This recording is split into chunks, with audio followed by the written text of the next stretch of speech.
따라서 말씀을 들을 때에 하나님 아버지께서 그리스도 예수님 안에서 성령님으로 저희들을 가르치시는 귀한 은혜를 베풀어 주실 줄 믿습니다.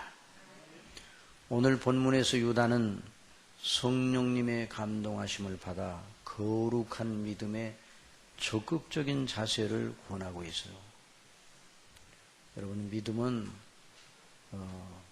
적극적인 성격을 띠고 있어요. 능동적이고 역사하는 그런 성격을 가지고 있습니다. 믿음은 소극성이 아닙니다. 믿음은 아주 적극적이고 능동적이고 활동적이고 역사하는 그런 힘을 가지고 있습니다. 그래서 오늘 이 말씀을 보면 사랑하는 자들아 너희는 너희의 지극히 거룩한 믿음 위에 자기를 건축하며 성령으로 기도하며 또 하나님의 사랑 안에서 자기를 지키며 영생에 이르도록 우리 주 예수 그리스도의 긍휼을 기다리라. 이 말씀 속에 우리 하나님의 자녀들의 믿는 도리의 원리와 실천, 그리고 믿는 사람들이 이런 교리의, 이런 믿는 도리의 믿음을 따라서 실천하면 어떤 큰 영광 가운데 거하는지 그 체험적인 면을 함께 담고 있습니다. 지금까지 우리가 유다서를 통해서 공부한 것처럼 이 유다서는 거짓 선생들의 이단적 교훈을 강력하게 경계하는 내용이었습니다. 정말 이단의 교훈을 따르면 멸망합니다. 이단적 교훈의 배후에는 바로 사단이 있습니다. 사단은 에덴 동산에서 아담과 하와를 유혹하여 범죄하게 하여 파멸에 이르게 하였습니다. 여전히 사단은 택한 자라도 미혹하여 자기를 따르게 하거나 또 여러 각종 시험과 올무를 놓고 회방하며 우리의 믿음의 진로를 방해해서 우리의 믿음의 진로가 종로를 걸어가지 못하도록 온갖 방해 작전을 펴고 있습니다. 그래서 우리가 거룩하게 긴장하지 않으면 종로를 걸어갈 수가 없어요. 사도 바울은 우리가 지상에서 믿음을 지키려 하면 그래서 항상 하나님의 전신갑주를 입어야 한다고 말합니다. 여러분, 전장에 나가 있는 전투 중에 있는 군인은 항상 완비된 복장을 갖추고 있습니다. 그래서 사도 바울이 그런 입장에서 영적 싸움을 싸우고 있는 우리 믿음의 실상을 보면서 하나님의 전신갑주를 입으라고 권면하였습니다. 종말로 너희가 주 안에서와 그의 힘의 능력으로 강건하여지고 마귀의 괴계를 능히 대적하기 위하여 하나님의 전신갑주를 입으라. 우리의 씨름은 혈과 육에 대한 것이 아니요 정사와 권세와 이 어두움의 세상 주관자들과 하늘에 있는 악의 영들에게 대함이라. 그러므로 하나님의 전신갑주를 취하라. 이는 악한 날에 너희가 능히 대적하고 모든 일을 행한 후에 서기 위함이라. 이 서기 위함이라는 말은 전투적인 용어입니다. 모든 싸움을 겪어 그리고 상대를 제압하고 견고히 서는 그런 모습을 의미하는 것입니다. 여기 유다도 동일한 성령님의 인도를 받아서 동일한 권면을 하고 있는 셈입니다. 그런데 사탄을 대적하는 가장 확실하고 효과적인 방식은 무엇인가? 사단을 경계해야죠. 그런데 더 적극적으로 하나님의 부르심에 따라서 온전히 우리를 순응시키는 것입니다. 그런 입장에서 지극히 거룩한 믿음 위에 자기를 건축하라. 그렇게 권하는 것입니다. 한번 따라해봅시다. 지극히 거룩한 믿음 위에 자기를 건축하라. 지금도 하나님께서 우리에게 말씀하십니다. 나를 믿는 내 사랑하는 자녀들아, 지극히 거룩한 믿음 위에 너를 건축하라, 너를 세우라. 그렇게 말하고 있습니다. 유다는 지금까지 다 이단적 그 잘못된 교훈에 빠져들지 말라고 여러 차례 다 권고하고 난 다음에 궁극적으로 가장 중요한 요점, 결국 그렇게 말한 건 믿음 위에, 거룩한 믿음 위에 견고히 서라는 것이죠. 여러분, 믿음 있는 자에게 이 말을 하고 있습니다. 믿음 없는 자에게는 믿음을 가지라고 권해야 됩니다. 믿음 있는 자에게는 더 굳건한 믿음을 가지기 위해서 애를 쓰라고 권해야 합니다. 이것이 사도의 방식입니다. 다시 말하면 믿음에 대한 교육을 계속 받아야 된다. 이 서신은 믿는 사람들에게 주어진 것이에요. 그런데 여기서 다시 믿음을 강조합니다. 그냥 믿음이라 하지 아니하고 지극히 거룩한 믿음, 이렇게 말합니다. 지극히 거룩한이라는 표현을 강조하고 있는 것입니다.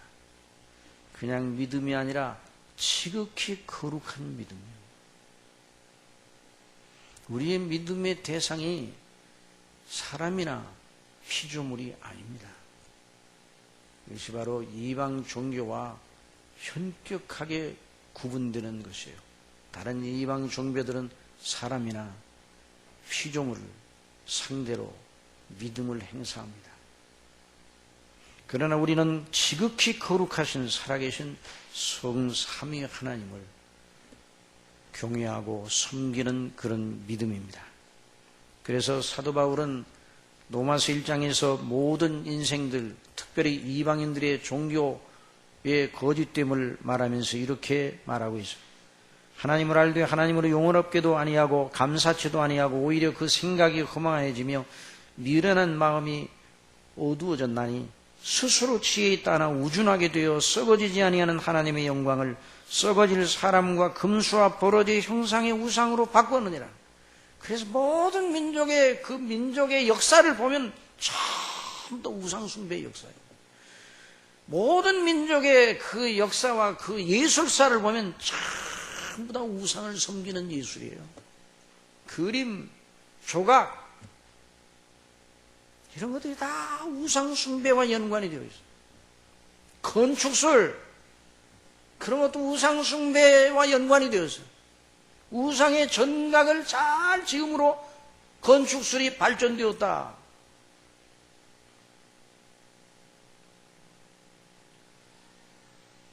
하나님이 주신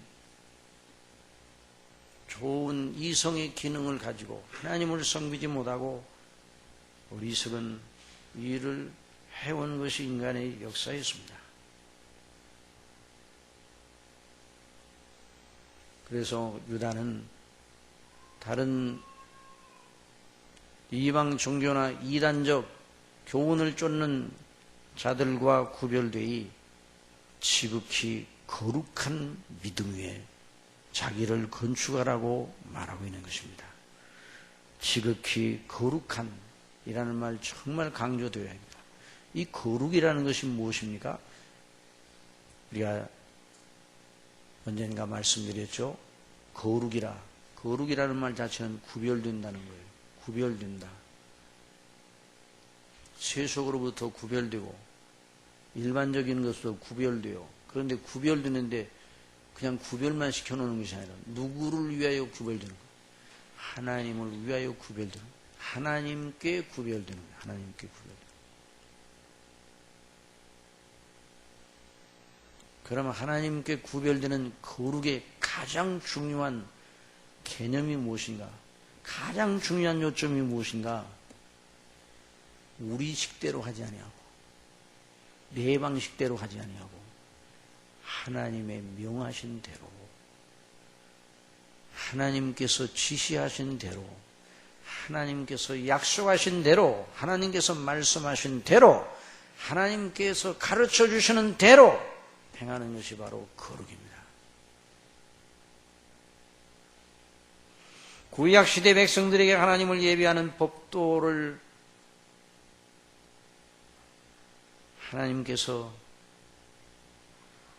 주셨습니다. 백성들에게 그냥 맡기지 않으셨어요. 너희들이 알아서 너희들이 좋을 대로 진심을 다해서 나 섬기면 돼. 정성을 다해서 나 섬기면 돼. 그렇게 하지 않으셨어요. 신령과 진정으로 예배를 드리라. 아버지께서는 그렇게 예배하는 자들을 찾으신다고 말씀해 주시는데 그 진정이라는 말이 우리 한글 성경만 그냥 문자적으로만 보면 진심을 다해서 드리면 하나님이 받으신다. 지성이면 감천이라고 했으니 진심 다해서 드리면 하나님이 받으시겠지. 진지함과 진심과 열심만 가지면 하나님께서 다 받으실 거야. 그러나 거기서 말하는 이 진정이라는 건 진리를 말하는 거예요. 진리. 신령과 진정이라고. 성령 안에서 진리의 말씀을 따라. 진리는 뭐가 진리입니까? 아버지의 말씀이 진리입니다. 하나님의 명하신 것이 진리입니다. 하나님이 진리이십니다. 그러니까 모든 진리의 원천은 하나님이시고 하나님 스스로 진리이셔. 참이셔. 그러니 하나님께로부터 난 것을 가지고 하나님을 예배해야 하나님이 기쁘게 받으신다. 모세가 백성들을 지도할 때 자기의 것으로 지도하지 아니하고 하나님께 받아 하나님께 들은 대로 명하심을 받은 대로 백성들에게 증거하여 백성들도 그 명하신 대로 행하였습니다. 이것이 바로 거룩입니다. 그래서 출애굽기 40장 16절에 모세가 그같이 행하되 곧 여호와께서 자기에게 명하신 대로 다 행하였더라. 하나님의 성막을 하나님의 명하신 대로 다 마친 일을 출애굽기 40장에서 어떻게 말하고 있나요? 그들이 회막에 들어갈 때와 단에 가까이 갈 때에 씻었으니 여호와께서 모세에게 명하신 대로 되니라. 그가 또 성막과 산 다면뜰에 포장을 치고 뜰문에 장을 다니라. 모세가 이같이 역사를 필하였더라. 모세가 하나님께서 명하신 대로 모든 역사를 완성지었다는 말입니다.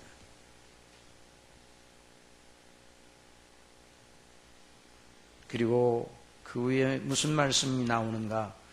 그 후에 구름이 회막에 덮이고 여호와의 영광이 성막에 충만하며 하나님의 명하신 대로 하나님의 지시하신 대로 하였더니 그 모든 걸 다 마쳤더니 완성하였더니 하나님이 명하신 대로 하였더니 하나님의 영광의 임재가 나타나다. 그 쉐키나의 영광, 하나님의 임재의 영광이 나타나 성막에 충만하였다. 회막에 모세가 들어갈 수 없었다고 그랬습니다. 이는 구름이 회막 위에 덮이고 여호와의 영광이 성막에 충만함이었으며 그 성막의 재료들은 다 피조물에게 속한 겁니다. 그런데 피조물에 속해도 왜 그 성막에 하나님께 임하신가? 하나님의 명하신 대로 하였기 때문에 피조물도 하나님의 명하신 대로 드리면 그것이 거룩하게 되는 겁니다. 그 거룩한 성물이 되고 하나님의 명하신 대로 하여 그 성막에서 당신의 영광을 나타내시고 백성들을 만나시고 그래서 회막이라고 해요. 하나님께 예배드리면 백성들에게 은혜를 베푸시고 구름이 성막 위에 떠오를 때에는 이스라엘 자손이 그 모든 행하는 길에 앞으로 발행하였고 구름이 떠오르지 않을 때는 떠오르는 날까지 거기 멈춰 서 있었다. 낮에는 여호와의 구름이 성막 위에 있고 이게 얼마나 영광스러운 장면입니다. 낮에는 여호와의 구름이 성막 위에 있고 그 광야 뜨거운 그 벌판에 여호와의 구름이 누구의 구름이요? 그냥 구름이 아니라 여호와께서 함께 하시는 여호와의 임재를 상징하는 구름이 그 성막 위에 있고 성막이 이스라엘의 진영의 중심이었어요. 밤에는 불이 그 구름 가운데 있음을 이스라엘의 온 족속이 그 모든 행하는 길에서 친히 보았더라. 하나님이 명하신 대로 지극히 거룩한 믿음으로 순종하였더니 이런 놀라운 영광을 맛보게 되었습니다. 오늘도 우리가 하나님의 말씀과 명하심에 순종하고 그 믿음으로 주님을 섬기며 나아가면 반드시 남이 알지 못하는 신령한 은혜를 맛볼 줄 믿으시기 바랍니다. 이처럼 지극히 거룩한 믿음, 하나님의 지시를 따라서 믿는 그 믿음을 따라 당신의 영광을 나타내시고 그들과 동행하셨습니다. 그것이 광야를 극복하는 백성들의 힘이었어요. 저와 여러분이 이 세상을 살아가는 힘이 어디에서 나옵니까? 어느 것이 우리의 힘입니까? 다른 방편적인 무슨 조건이 모자라서 물론 연약해지는 경우도 있지만 다른 방편이 모자라면 좀 불편하기는 하나 그것 때문에 우리의 힘이 떨어지는 것은 아니에요. 우리의 힘은 우리와 함께 동행하시는 주님이십니다. 우리가 믿음으로 주님을 섬겨 그 믿음으로 말미암아 우리에게 능력 주시는 그 주님이 우리와 함께 동행한다는 것. 그게 바로 우리의 힘이에요. 내게 능력 주시는 자 안에서 내가 모든 걸 할 수 있느니라고 사도 바울이 그런 입장에서 말한 것입니다. 그러므로 어떤 경우에도 하나님께서 나와 동행하시고 내게 능력을 주신다는 믿음을 가지고 하나님이 기뻐하시는 일을 할 수 있다는 말입니다. 믿음은 우리 스스로에게서 난 것이 아니라 단번에 주신 믿음이라고 그랬어요. 유다서 1장 3절에 성도에게 단번에 주신 믿음의 도를 위하여 힘써 싸우라는 편지로 너희를 권하여야 할 필요를 느꼈노니 단번에 주신 믿음이라고. 참 믿음은 그러므로 하나님께로부터 온 믿음이기 때문에 그 자체가 거룩한 특성을 지니고 있습니다. 우리에게서 난 것이면 거룩하지 못해요. 그래서 유다가 말하는 요지는 하나님께서 주신 믿음의 종로를 견지하며 그 믿음에 자기를 쌓아나가라 이렇게 말하고 있어요.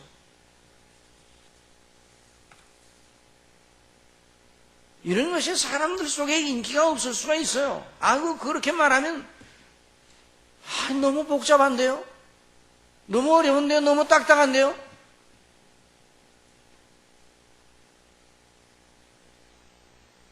믿음의 종로를 하나님이 기뻐하시는 진리의 길이 무엇인가, 믿음의 정로가 무엇인가를 늘 찾아서 추구하는 그 사람의 심령 속에 하나님의 영광이 나타나는 걸 믿으시기 바랍니다. 하나님의 영광이 나타나는 것. 그런데 이 믿음은 어떤 믿음인가? 그냥 믿음이 아니죠. 하나님이 주신 믿음은 그냥 믿음이 아니에요. 그냥 마음의 신념, 뭐 그런 게 아니에요. 하나님의 은혜를 말할 때 많은 분들이 하나님의 은혜를 말할 때 정서적인 어떤 뭐 느낌, 뭐 우리 믿는 믿음이 있어서 느낌이 없는 건 아니에요. 그러나 느낌이 앞서면 안 되는 거예요. 하나님께서 우리에게 은혜를 주실 때 어떻게 주시는가? 누구를 믿어야 되는가? 무엇을 믿어야 되는가? 이걸 먼저 알아야 돼요. 누구를 믿어야 합니까? 성삼위 하나님을 믿어야 합니다. 무엇을 믿어야 됩니까? 성삼위 하나님의 행사를 믿어야 합니다. 하나님의 뜻과 그 목적과 행사를 믿어야 되는 것이죠. 오늘 우리가 사도신경으로 신앙을 고백하는 것이 바로 지극히 거룩한 믿음의 요지입니다. 그러니까 여러분 신앙 고백을 할 때 그냥 물 마시듯이 그냥 후 마시지 말고 전능하사 천지를 만드신 하나님 아버지를 내가 믿습니다. 그 문구를 행할 때, 그 문구를 암송할 때 그 마음의 믿음으로 암송하시기를 바랍니다. 그래서 거룩한 믿음, 지극히 거룩한 믿음은 하나님을 경외하고 믿고 의지하되 말씀과 약속대로 행하시는 하나님의 행사를 주목하고 거기에 우리 자신을 맡기는 것입니다. 그러니 이 믿음이 가장 우선에 오는 거예요. 믿음이 우선이에요. 믿음, 소망, 사랑. 자, 순서를 바꿔서 사랑, 소망, 믿음. 그렇게 해도 좀 마음에 듭니까? 안 듭니까? 그 중에 제일은 사랑이라고 했으니 사랑이 앞서는 거 아니에요?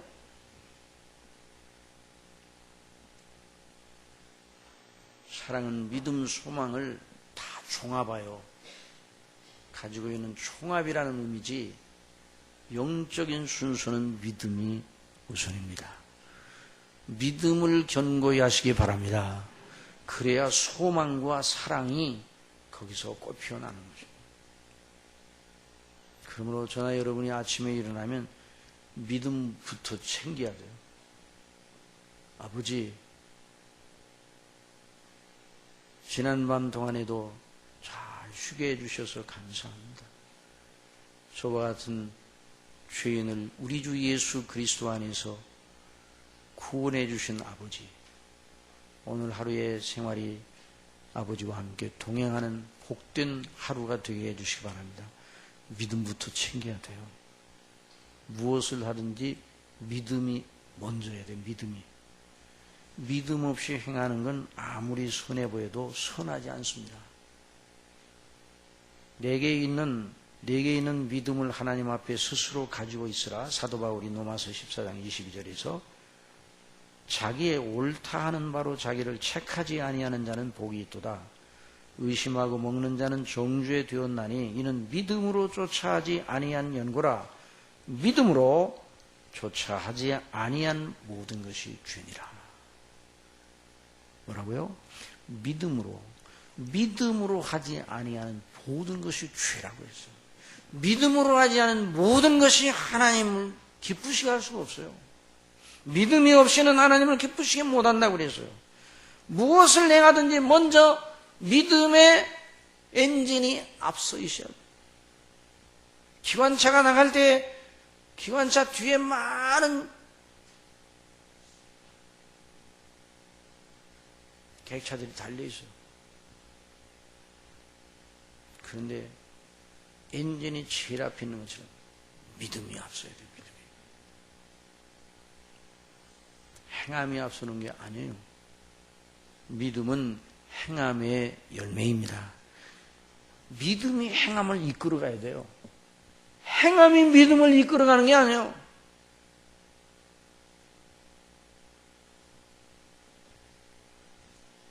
요즘 어떤 분들이 제2의 종교 개혁을 한다고 하면서 믿음 플러스 행함 함께 강조되어야 된다 그러는데, 하도 한국교회에 행함의 열매가 없어서 그렇게 강조하는 것은 이해가 되지만,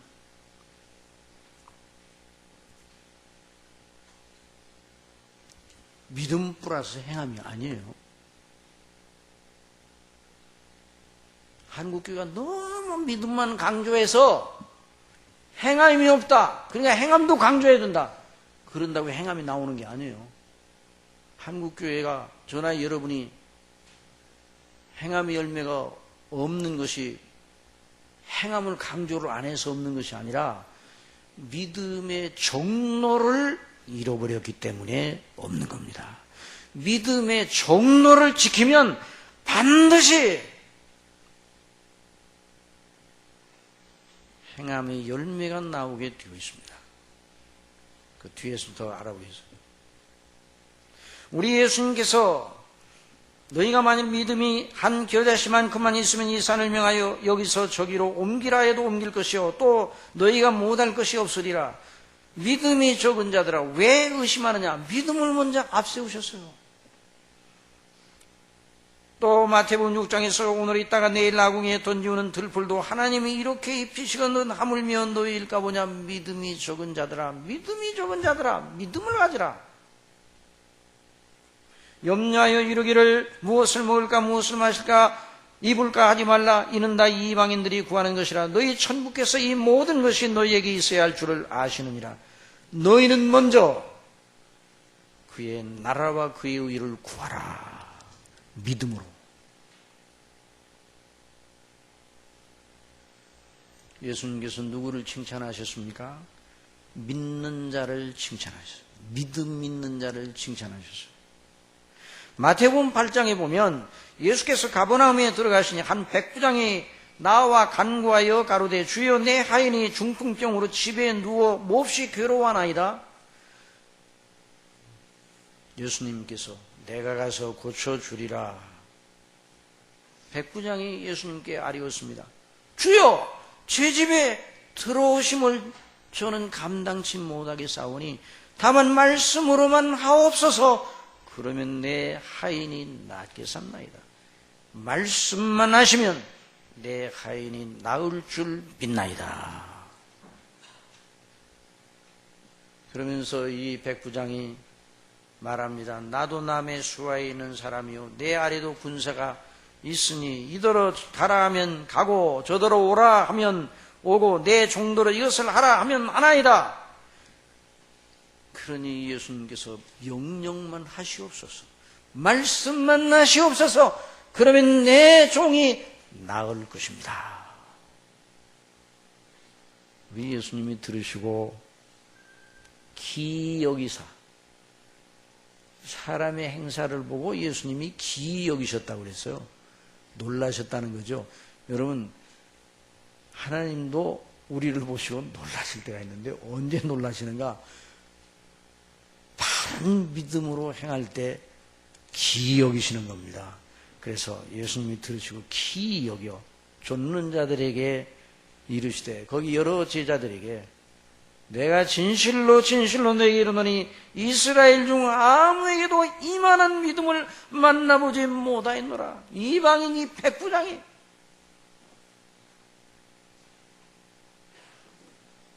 믿음을 항상 강조하셨어요. 예수님. 또 요한복음 6장에 보면 사람들이 말하였습니다. 우리가 어떻게 해야 하나님의 일을 하오리까? 이런 질문을 던질 때 뭐 이것저것을 많이 하고 또 하나님이 원하시는 정도의 그 행위는 어느 정도 해야 우리가 영생을 얻고 어느 정도로 해야 하나님이 기뻐하실까? 그런 의도로 예수님께 여쭙는 것이죠. 그런 예수님이 말씀하셨습니다. 하나님의 보내신 자를 믿는 것이 하나님의 일이니라. 하나님의 보내신 자를 믿는 것이 하나님의 일이니라. 하나님의 보내신 자 예수 그리스도와 그 안에 행하실 일을 믿는 것이 하나님의 일이라고 그랬어요. 하나님의 일은 뭐 자기 나름대로 하나님의 일을 한다고 막 이렇게 하는 게 아니라 하나님께서 예수님을 보내셨는데 왜 보내셨는가, 그 예수님이 무엇을 하셨는가, 그걸 잘 듣고 그 그리스도와 그 행하신 일을 믿는 것이에요. 사람들은요, 하지도 못하면서 내 편에서 하나님을 감동시킬 일을 하여 하나님으로부터 복을 따내야겠다 하는 이런 의식이 깔려 있어요. 나면서부터 율법주의자요. 사람은요, 나면서부터 율법주의자요. 율법도 못 지키면서. 하나님께서 말씀하십니다. 먼저 믿으라고 말씀하십니다. 누구를 믿으라고요? 하나님을 믿으라.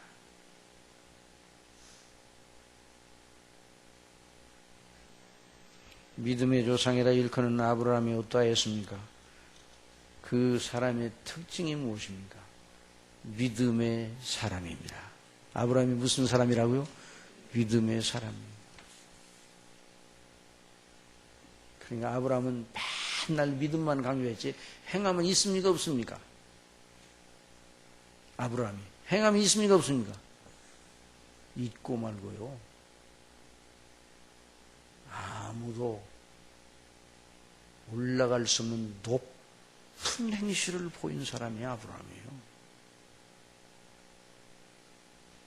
잘 믿었기 때문에.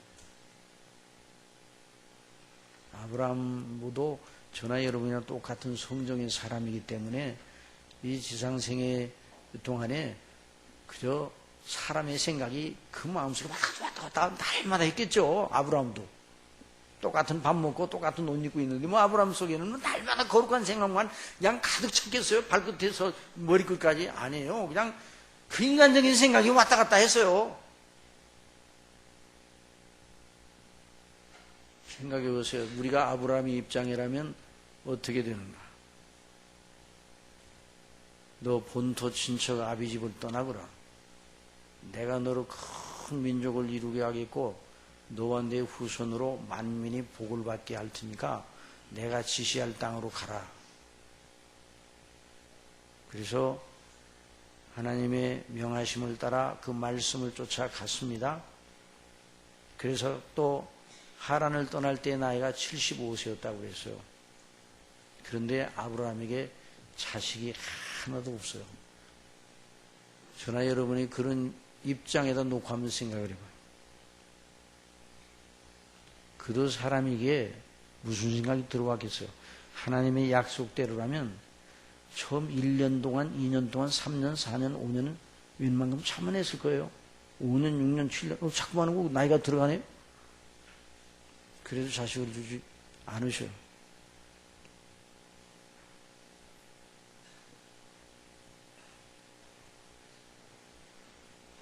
사대 만에 내가 큰 내 후손이 큰 민족을 이루고 이방의 객이 되었다가 4대 만에 돌아오리라 이 땅으로.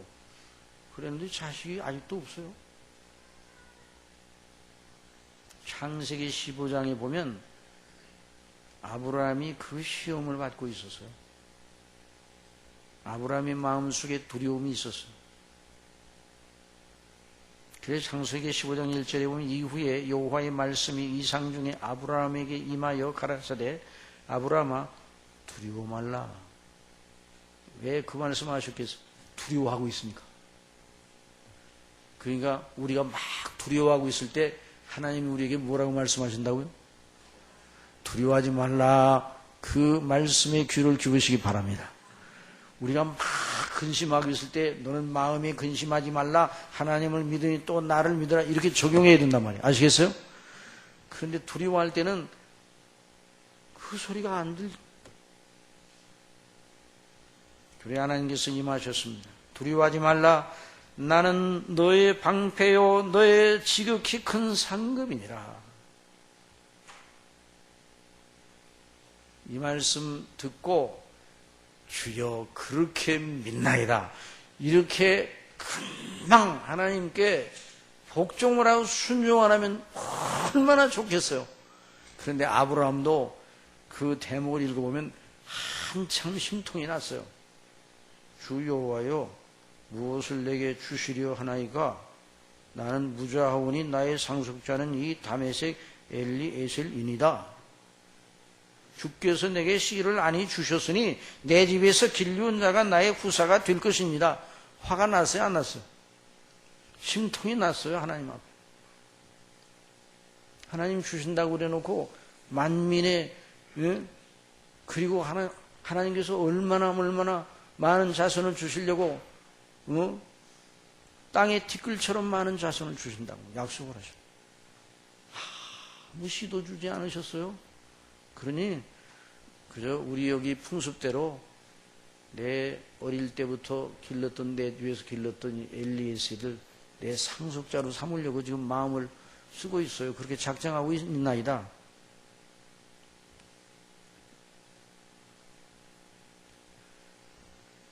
우리 하나님께서 그 사람은 너의 후사가 아니라 내 몸에서 날짜가 내 후사가 되리라. 그러니까 하나님의 말씀은 격에 어울립니까? 안 어울립니까? 이때 저와 여러분이 이런 경우에 있으면 하나님의 말씀이 어울립니까? 안 어울립니까? 전혀 안 어울려봐요. 인간적인 생각으로는 안 어울리는 거예요. 한번 따라 하세요. 인간적인 생각으로 믿음은 멈춰버린다. 인간적인 생각을 앞세우면 믿음은 멈춰버린다.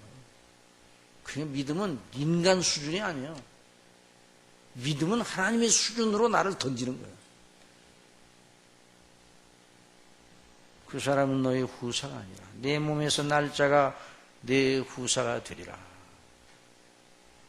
그리고 하나님께서 그를 그 밤에 밖으로 끌고 나가셨어요. 하늘을 우러러보라. 그때가 지금 서울의 하늘이라면 조금 문제가 있을 거예요. 서울의 하늘은 별을 셀 만큼 숫자가, 서울의 하늘이 이렇게 별이 안 보여요.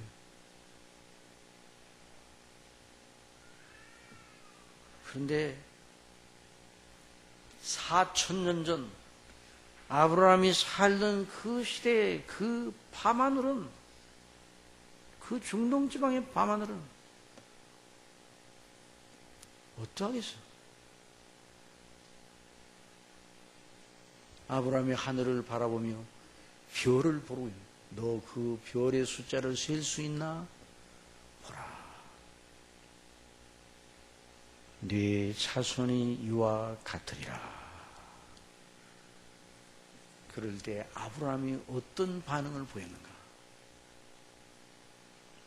아무리 해도 무슨 수로 그런 일이 있겠어요? 저는 그저 큰 거 바라지 않고 평범하게 살기를 원하니까 조금만 주셔도 돼요. 이렇게 말하면 겸손이겠습니까? 불신앙이에요, 불신앙. 그렇게 말합니다.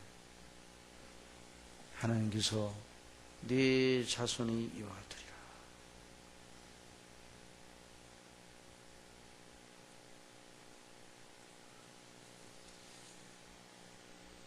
이에 아브라함이 믿어. 뭐라고요? 이에 아브라함이 믿었다고 그랬어요. 이것을 그의 의로 여기셨나니. 그래서 참 감격적인 장면. 여러분, 믿음은 감격적입니까? 감격적이지 않습니다. 믿음은요, 큰 믿음을 보시고 예수님도 키 여기셨어요. 예수님도 깜짝 놀랐어요. 우리가 인간적인 생각이 막 쳐들어올 때, 그래서 우리를 막 메꽂고 던지고, 어떤 때는요 정신을 못 차릴 때가 있어요. 여러분은 안 그렇죠? 여러분은 하도 믿음이 좋은 분들이라 그런 일이 없죠? 아이고, 어떤 인간적인 생각이 팍 밀려오면 나동거라져서 정신을 못 차려. 그런데 어떻게 해야 돼요? 누구를 바라봐야 돼요? 믿음의 주요. 따라서 믿음의 주요. 온전케 하시는 이 예수를 바라보자. 예수님을 바라보시기 바랍니다. 하나님을 바라보시기 바랍니다. 그러면 다시 정신을 차리고 일어나게 하시는 거예요. 성경에 나오는 모든 하나님의 사람들, 교회사에 빛나는 모든 하나님의 사람들의 자랑은 바로 하나님과 그 행사를 믿고 의뢰하고 거기서 자신의 존재와 의미와 가치와 영광을 발견한 사람들, 더 쉽게 말하면 그리스도 예수님 안에서 저와 여러분을 멸망 가운데 건져 영생에 들어가게 하시고 영원히 살게 하시는 이 놀라운 구원의 행사를 바라보고 믿는 믿음, 그 믿음 속에서 자신을 찾은 사람들, 그 사람들이 하나님의 사람들입니다. 저와 여러분이 그런 사람들임을 믿으시기 바랍니다. 그런 사람들이야 돼요. 그런 사람들로 온전히 더 서거라. 그렇게 유다는 가르치고 있는 것이죠. 그 하나님의 뜻과 행사의 중심은 바로 우리 주 예수 그리스도와 그 십자가의 죽으심, 다시 사심으로 말미암아 우리를 구원하신 하나님의 그 놀라운 영광, 성령 전체가 그것을 말하고 있어. 거룩히 지극히 거룩한 믿음 위에 너를 건축하라. 우리 주 예수 그리스도와 그 십자가의 못 박히심 속에 너의 전부가 들어있다. 그래서 사도 바울은 골로새서 2장 1절에서 라오디게아에 있는 자들과 물은 내 육신의 얼굴을 보지 못한 자를 위하여 어떻게 힘쓰는 걸 너희가 알기를 원하느냐. 왜 이렇게 사도 바울이 그들을 위해 힘썼는가? 얼굴을 모르는 사람들을 위해서 왜 기도하면서 그렇게 힘썼는가?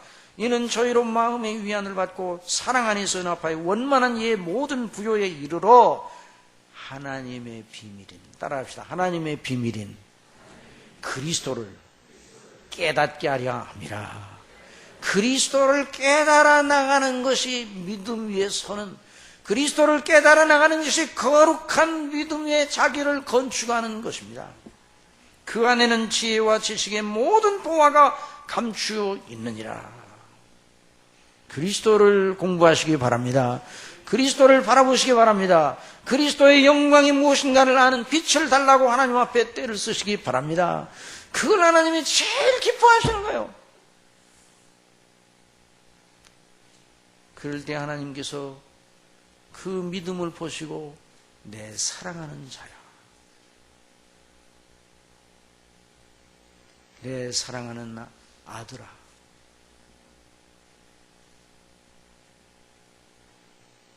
그러면서 우리의 심령 속의 위로와 그리스도에 있는 풍성이 무엇인가를 성령님으로 말미암아 깨닫게 해주시는,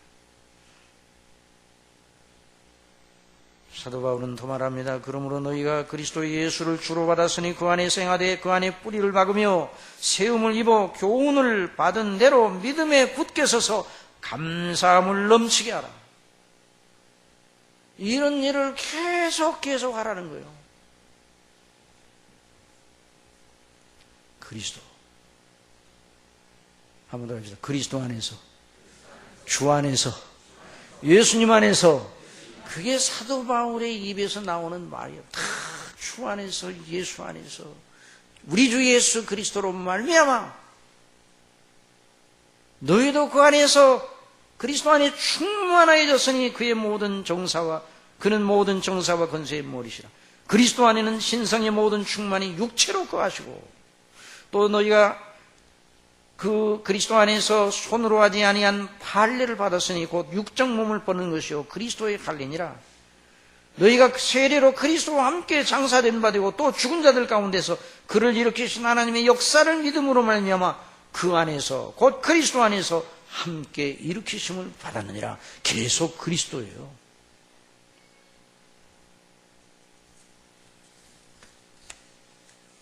여러분, 모세가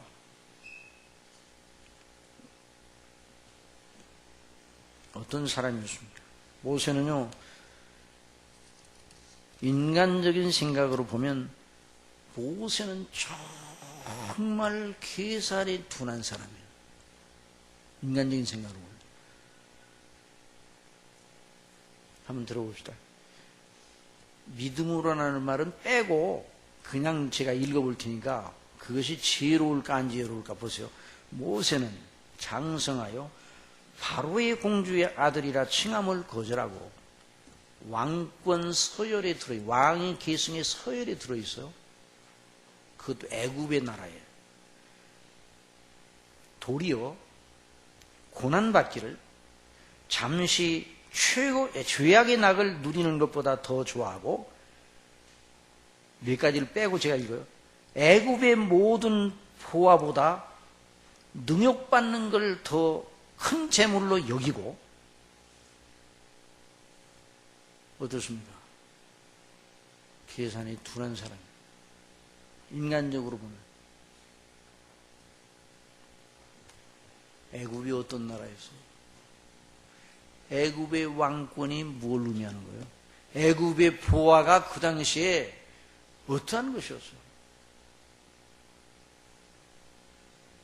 그런데 모세는 그런 걸 다 축에 갖추고 있어요.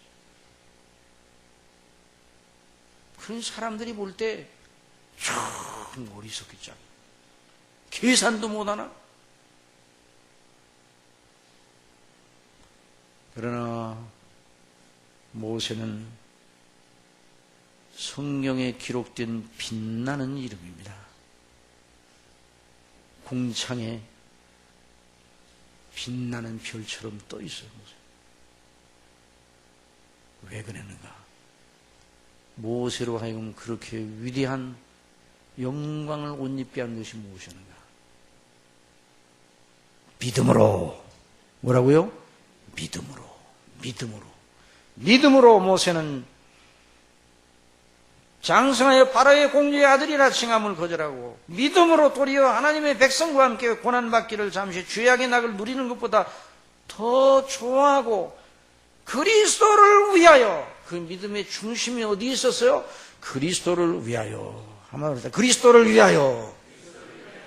식당에서 사람들이 모여서 위하여 그러니까 어린아이가 옆에서 반부다. 뭘 위한다는 말이요? 어른들이 그러죠. 위하여 해가지고 뭐 식당에서. 아니, 뭐를 위한다는 말이요? 진짜 뭐를 위한다는 말이요? 그리스도를 위하여. 그리스도를 믿는 믿음으로. 하나님의 약속을 믿는 믿음으로. 그리스도 안에 있는 영생을 바라보며 그리스도 안에 있는 영원한 나라의 영광, 하나님의 영원한 나라, 그리스도의 재림 때 주어질 그 영광을 바라보며 지금 눈에 보이는 그 모든 찬란한 보화를 아무것도 아닌 것처럼 여겼어요. 왜? 그런 것들은 다 지나가 버려요. 그러나 그리스도 안에 있는 하나님의 나라와 우리에게 주신 영원한 생명은 지나가지 않습니다. 영원합니다. 그러므로 너희 믿음을 항상 견지하라. 지극히 거룩한 믿음 위에 자기를 건축하라. 그렇게 말하고 있는 겁니다. 이런 역사가 있기를 바랍니다. 그런데 이런 일을 우리의 의지만으로 못하는 거예요. 우리 자신의 인간적인 육신의 이 정욕과 이 생각을 어떻게 이겨낼 수가 있어요? 사도 바울이 그걸 이기려고 애를 써봤습니다. 그래서 하나님의 뜻대로 살려고 했더니 그냥 대번에 이리전에서 쾌유파를 당했어. 사도 바울이. 육신의 생각이 막 점령해서, 그래서 내 마음으로는 하나님의 볼 즐거워하되 내 지체 속에 있는 죄의 법이 나를 사로잡아 죄 가운데로 넘어지게 하고, 그래서 나중에 사도 바울이 뭐라고 말해서, 오라 나는 곤고한 사람이로다. 이 사망의 몸에서 누가 나를 건져내랴. 그게 자기 의지로 안 된다는 거예요. 내가 원하는 바 선언하지 아니하고 원치 않은 바 악을 행하는도다. 이 믿음의 길이 너무나도 영광스럽지만, 그러나 이 길을 내 의지만으로 못하는 거예요. 그래서 한번 따라 하십시다. 성령으로 기도하며. 성령은요, 우리가 경건한 사람들을 위한 완전 무장의 장비가 다 갖춰져 있습니다. 성경 속에. 지극히 거룩한 믿음 위에 너희를 건축하라. 자기를 건축하라. 건축하고 싶은데 내 힘은 모자라잖아요. 성령으로 기도하라 그랬습니다. 성령으로 기도하라. 그래서 성령으로 기도하는 것이 무엇인가? 이걸 알고 실행을 해야 자기를 그리스도의 안에 있는 믿음 안에서 더 견고하게 세우는 겁니다. 이런 은혜를 사모하시기를 바랍니다. 성령으로 기도하시기 바랍니다. 성령으로 기도하는 것이 무엇인가는 다음 주일 또 말씀을 상고하면서 은혜 받기를 원합니다. 이번 한 주간 동안 이 대목을 계속 읽고 묵상하고 성령으로 기도하는 게 뭔가? 믿음으로 그리스도 안에서 우리가 받은 구원의 은혜를 따라서 믿음 생활해야 되는데 성령으로 기도하는 것이 뭔가? 여러분 스스로 설교자라고 생각하고 하나님 이 말씀을 묵상하고 씨름하고 그런 다음에 다음 주일에 만납시다. 그럴 때 성령으로 기도하는 것이 무엇인가? 그 영광이 무엇인가를 우리가 알고 큰 성령의 충만을 받는 그런 은혜를 아버지께서 주시기를 바랍니다. 주실 줄 믿습니다. 기도하겠습니다. 아버지 하나님, 아버지께서 저희들 이 땅에 살아가고 있지만 하늘 시민권 가지고 아버지의 자녀요, 영원한 아버지의 나라의 영광의 기업을 그리스도와 함께 물려받을 상속자들이기 때문에 저희들을 가르치시고 저희를 날마다 사랑하시고 늘 이렇게 교훈하시고 저희들을 성령님으로 온전히 기름 부으셔서 이 세상의 물결과 이단 사설과 또한 이방 종교와 세상 철학에 빠지지 않도록 날마다 주장해 주시는 은혜 생각할 때 너무나 감사합니다. 오늘 들은 말씀대로 지극히 거룩한 믿음 위에 우리를 건축하는 저희들 각자가 되게 하여 주옵소서. 성령으로 기도하는 것이 무엇인가요? 그것을 더 가르쳐 실천하게 하여 주옵소서. 예수님의 이름으로 기도드리옵나이다.